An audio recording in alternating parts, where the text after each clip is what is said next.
Assalamualaikum warahmatullahi wabarakatuh. Bertemu lagi dalam kelas Bahasa Melayu tahun 5. Doa cikgu agar anda sentiasa sihat dan sentiasalah berada di rumah. Jangan keluar ke mana-mana tau. Tajuk kita pada hari ini ialah Cakna akan Warga Emas, Kemahiran Mendengar dan Bertutur.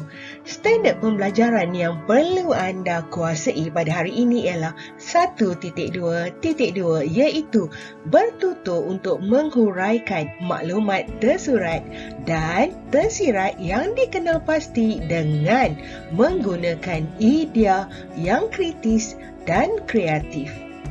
Aktiviti bertutur dan menghuraikan maklumat tersurat dan tersirat. Anda ingat lagi apakah itu maklumat tersurat dan maklumat tersirat?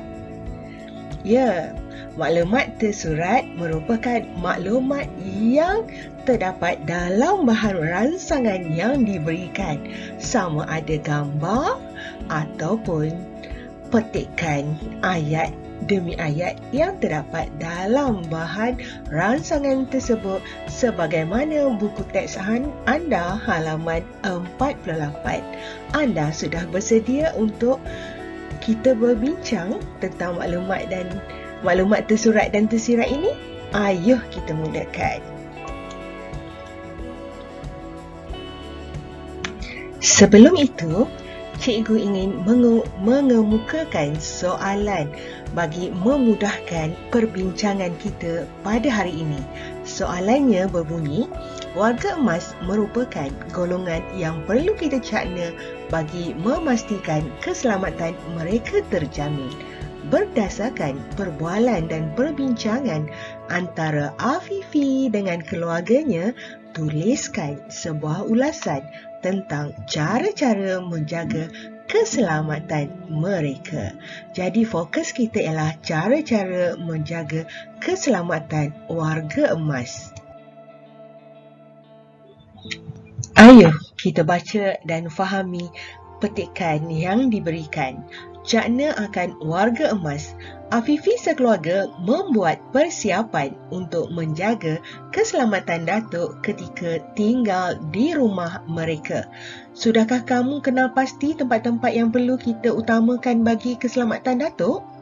Bolehkah kamu jelaskan tempat-tempat tersebut? Ya, ayah.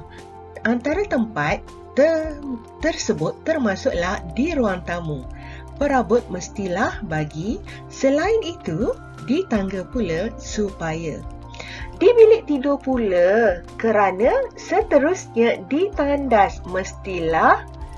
Itu merupakan perbualan antara Afifi bersama dengan abang dan ayahnya. Jadi, di sini terdapat beberapa maklumat tersurat tentang cara-cara menjaga keselamatan warga emas, iaitu Datuk. Yang pertama, susunan perabot. Kita lihat susunan perabot dalam gambar. Teratur, kemas, rapi. Maklumat tersurat yang kedua ialah keadaan tangga. Ya. Keadaan tangga ini terdapat selusur tangan ataupun pemegang tangan.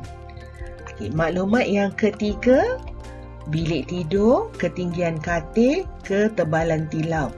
Maklumat yang keempat, pemegang dan pelapik. Ada 4 maklumat tersurat yang akan kita bincangkan. Dalam gambar yang tertera pada skrin anda sekarang, terdapat beberapa ayat sebenarnya yang kita harus lengkapkan, lengkapkan pertuturan yang dilafazkan oleh Afifi dan abangnya. Ayo kita lihat satu persatu ayat tersebut. Ayat yang pertama, perabot mestilah bagi. Ini ayat yang pertama ni. Okey, ayat yang kedua, selain itu di tangga pula supaya. Ini ayatnya. Ayat yang ketiga, di bilik tidur pula kerana. Dan yang terakhir, Seterusnya ditandas mestilah. Jadi inilah 4 ayat yang harus kita lengkapkan maklumat tersurat dan tersiratnya. Ayuh kita bincang satu persatu.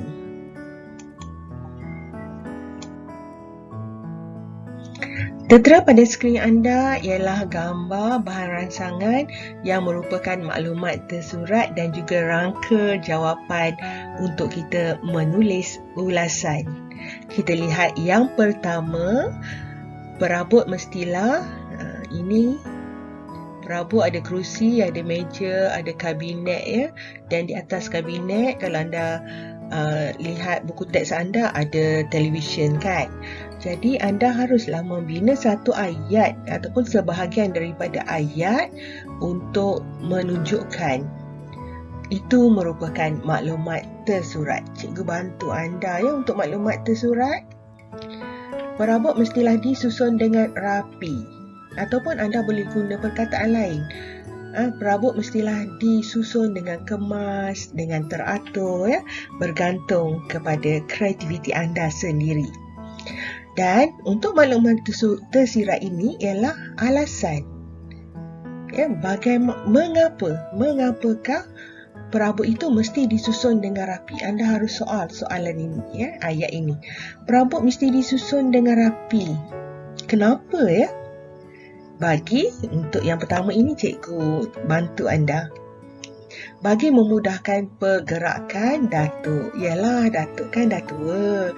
Jalannya pun tidak segagah kita. Mata datuk pun tidak terang seperti mata kita.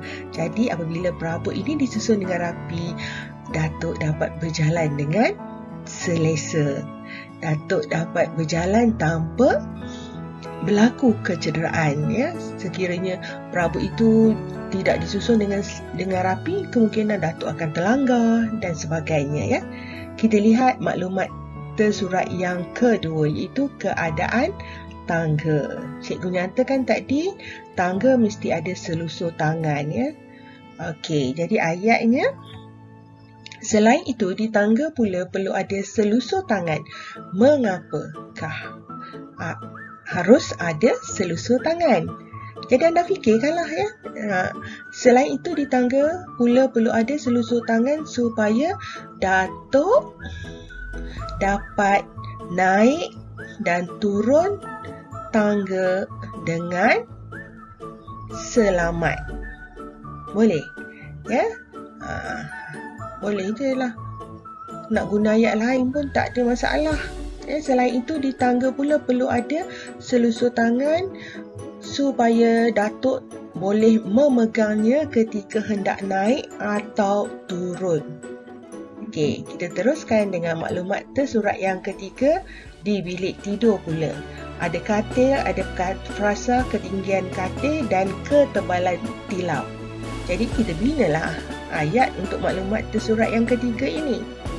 Di bilik tidur pula, katil mestilah mempunyai ketinggian dan ketebalan tilam yang sesuai.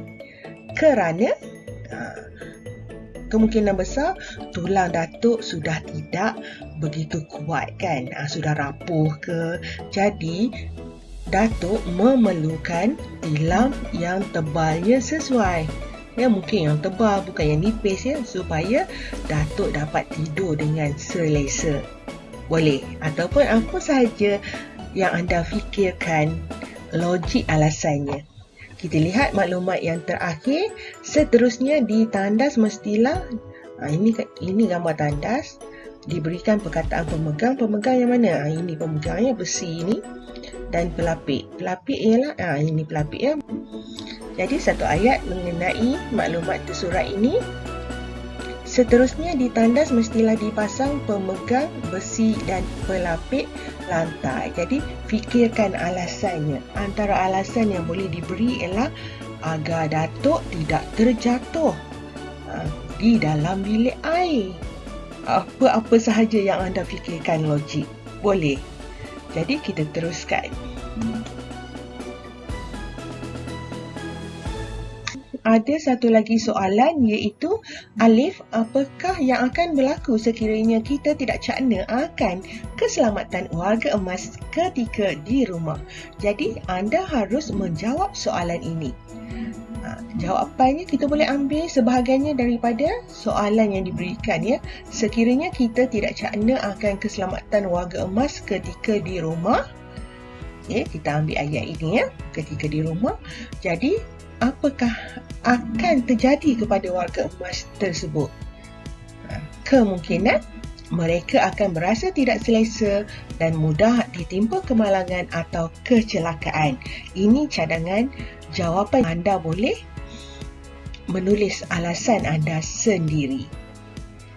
Tak semestinya anda ambil terus ayat cikgu ya. Okey, kita teruskan. Untuk menulis ulasan, mestilah ada pendahuluan, mesti ada idea iaitu maklumat tersurat dan tersirat. Di sini ada 4 maklumat tersurat dan diakhiri dengan penutup. Jadi ada 3 perenggan ya, pendahuluan, idea dan juga penutup. Jadi untuk pendahuluan, dari mana sebenarnya kita boleh dapatkan pendahuluan ini ya? Salah satunya ialah melalui soalan yang diberikan. Jadi di sini berdasarkan soalan yang telah cikgu berikan sebentar tadi, cikgu telah tuliskan satu pendahuluan, iaitu warga emas merupakan golongan yang perlu kita cakna bagi memastikan keselamatan mereka terjamin. Ini merupakan cadangan cikgu. Anda tak semestinya meniru bulat-bulat apa yang cikgu tulis. Anda boleh menulis ayat anda sendiri mengikut kreativiti anda sendiri. Maklumat tersirat tadi cikgu telah nyatakan anda harus lengkapkan sendiri, dan penutup untuk ulasan hari ini cikgu ambil daripada soalan yang terakhir. Ya, soalan ayah kepada Afifi kan. Jadi ini jawapan Afifi tadi. Sekiranya kita tidak cakna akan keselamatan warga emas ketika di rumah, mereka akan berasa tidak selesa dan mudah ditimpa kemalangan atau kecelakaan. Maka lengkaplah anda punya ulasan. Ada pendahuluan, ada maklumat tersurat dan tersirat dan diakhiri dengan penutup. Lengkaplah kita punya pendahuluan, maklumat tersurat dan tersirat dan akhirnya penutup. Jadi dalam buku penulisan anda harus menyalin soalan ini dan terus menulis perenggan yang telah siap ya. Pendahuluan, 4 idea ya, 4 maklumat tersurat dan tersirat dan diakhiri dengan penutup. Itu saja latihan untuk anda. Tamat sudah pelajaran kita pada hari ini. Besarlah harapan cikgu, semoga anda dapat menyiapkan tugasan berdasarkan penerangan yang telah cikgu berikan. Sekiranya anda tidak faham, anda boleh berhubung dengan cikgu. Cikgu akan bantu anda lagi untuk menyiapkan tugasan anda ini. Ingat, kejayaan bukan milik orang yang malas.